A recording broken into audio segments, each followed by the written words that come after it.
Our mission is to build a detailed, realistic computer model of the human brain. And we've done in the past 4 years a proof of concept on a small part of the rodent brains. And with this proof of concept, we are now scaling the project up to reach the human brain. Why are we doing this? There's 3 important reasons. The first is it's essential for us to understand the human brain if we do want to get along in society, and I think that it is a key step in evolution.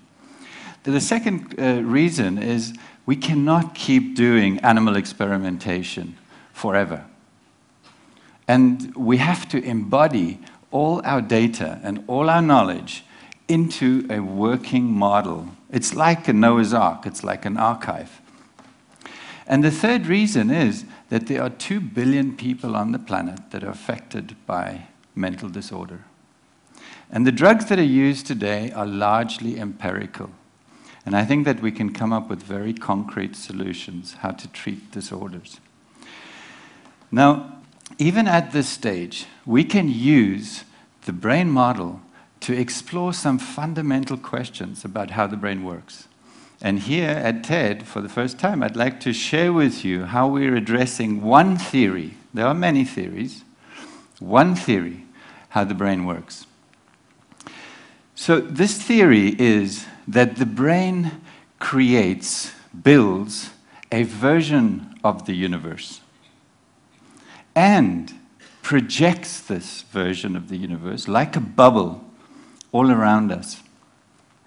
Now, this is, of course, a topic of philosophical debate for centuries, but for the first time, we can actually address this with brain simulation and ask very systematic and rigorous questions whether this theory could possibly be true.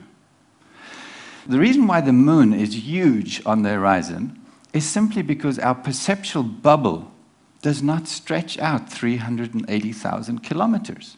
It runs out of space. And so what we do is we compare the buildings within our perceptual bubble and we make a decision. We make a decision it's that big, even though it's not that big. And what that illustrates is that decisions are the key things that support our perceptual bubble. It keeps it alive. Without decisions, you cannot see, you cannot think, you cannot feel. And you may think that anesthetics work by sending you into some deep sleep or by blocking your receptors so that you don't feel pain. But in fact, most anesthetics don't work that way. What they do is they introduce a noise into the brain so that the neurons cannot understand each other. They're confused. And you cannot make a decision.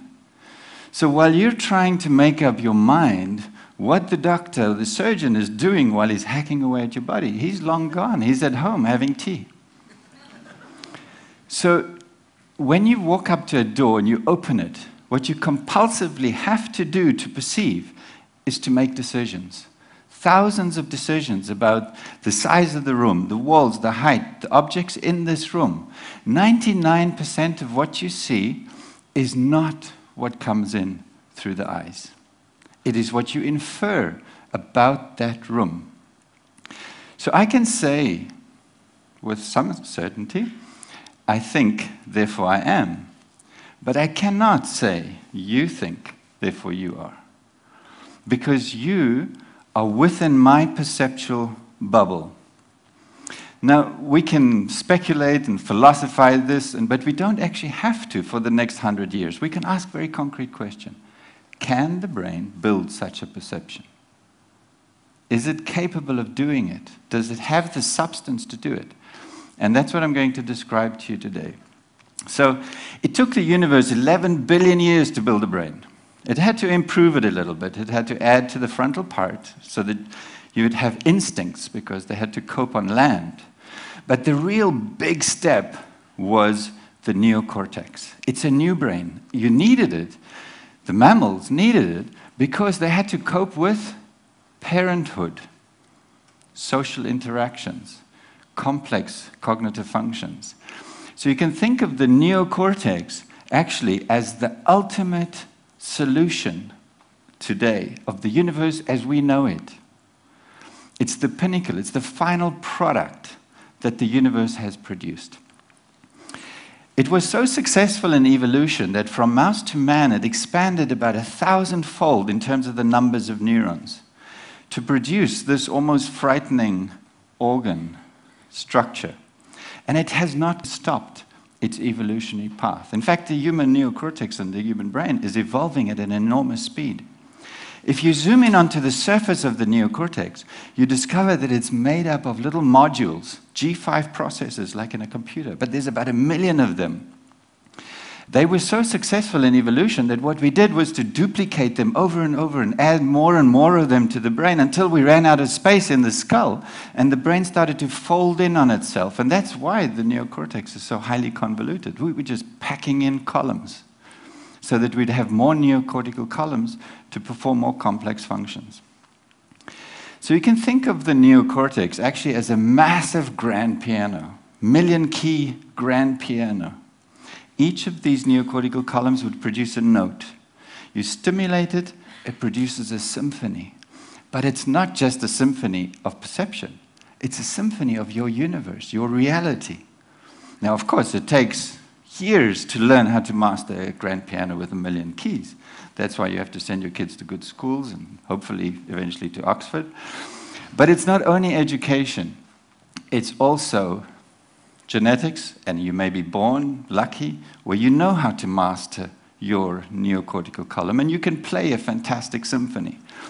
In fact, there's a new theory of autism called the intense world theory, which suggests that the neocortical columns are super columns. They're highly reactive and they're super plastic. And so the autists are probably capable of building and learning a symphony which is unthinkable for us. But you can also understand that if you have a disease within one of these columns, the note is going to be off. The perception, the symphony that you create is going to be corrupted, and you will have symptoms of disease. So the holy grail for neuroscience is really to understand the design of the neocortical column.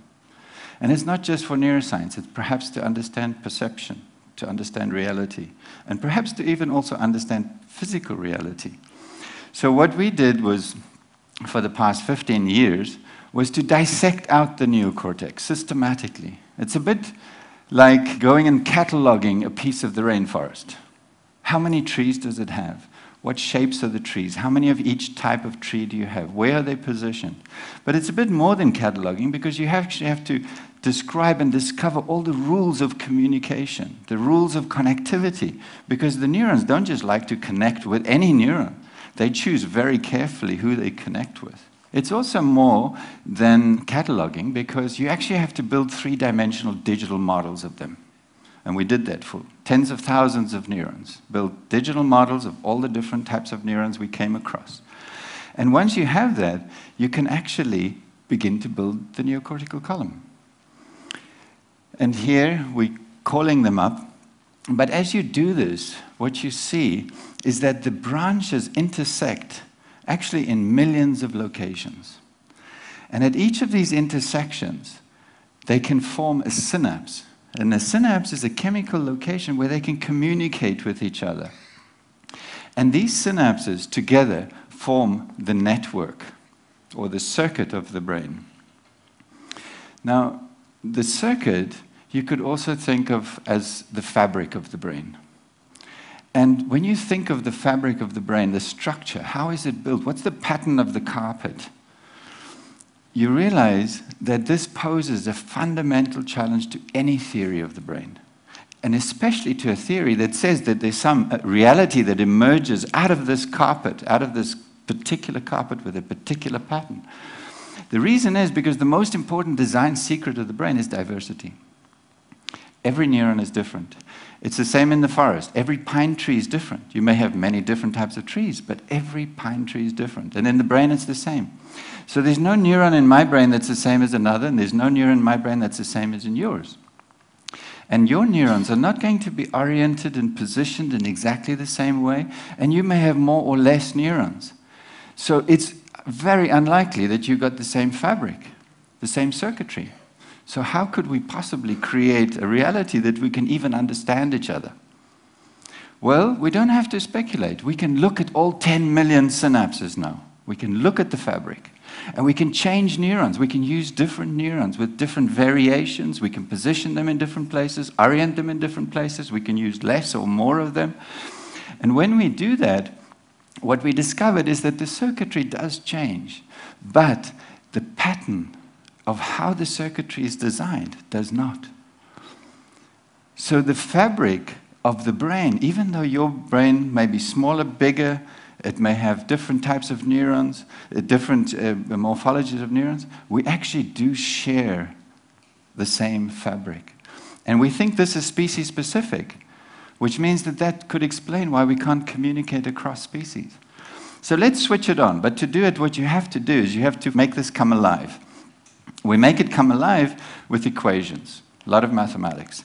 And in fact, the equations that make neurons into electrical generators were discovered by 2 Cambridge Nobel laureates. So we have the mathematics to make neurons come alive. We also have the mathematics to describe how neurons collect information and how they create a little lightning bolt to communicate with each other. And when they get to the synapse, what they do is they effectively, literally shock the synapse. It's like electrical shock that releases the chemicals from these synapses. And we've got the mathematics to describe this process. So we can describe the communication between the neurons. So there literally are only a handful of equations that you need to simulate the activity of the neocortex. But what you do need is a very big computer. And in fact, you need 1 laptop to do all the calculations just for 1 neuron. So you need 10,000 laptops. So where do? You go to IBM. And you get a supercomputer because they know how to take 10,000 laptops and put it into the size of a refrigerator. So now we have this Blue Gene supercomputer. We can load up all the neurons, each one onto its processor, and fire it up and see what happens. Take the magic carpet for a ride. Here we activate it, and this gives the first glimpse of what is happening in your brain when there's a stimulation. It's the first view. Now, when you look at that the first time, you think, my God, how is reality coming out of that?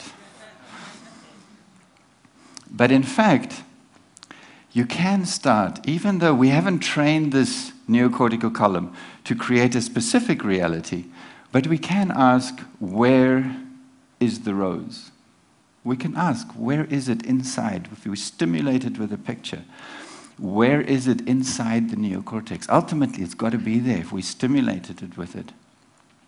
So the way that we can look at that is to ignore the neurons, ignore the synapses, and look just at the raw electrical activity, because that's what it's creating. It's creating electrical patterns. So when we did this, we indeed, for the first time, saw these ghostly-like structures, electrical objects appearing within the neocortical column. And it's these electrical objects that are holding all the information about whatever stimulated it. And then when we zoomed into this, it's like a veritable universe. So the next step is just to take these brain coordinates and to project them into perceptual space.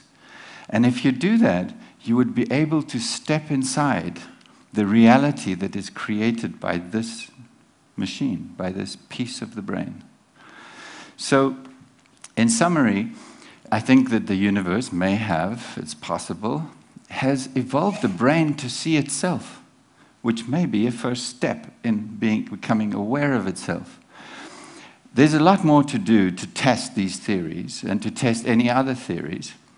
But I hope that you're at least partly convinced that it is not impossible to build the brain. And we can do it within 10 years. And if we do succeed, we will send to TED in 10 years a hologram to talk to you. Thank you.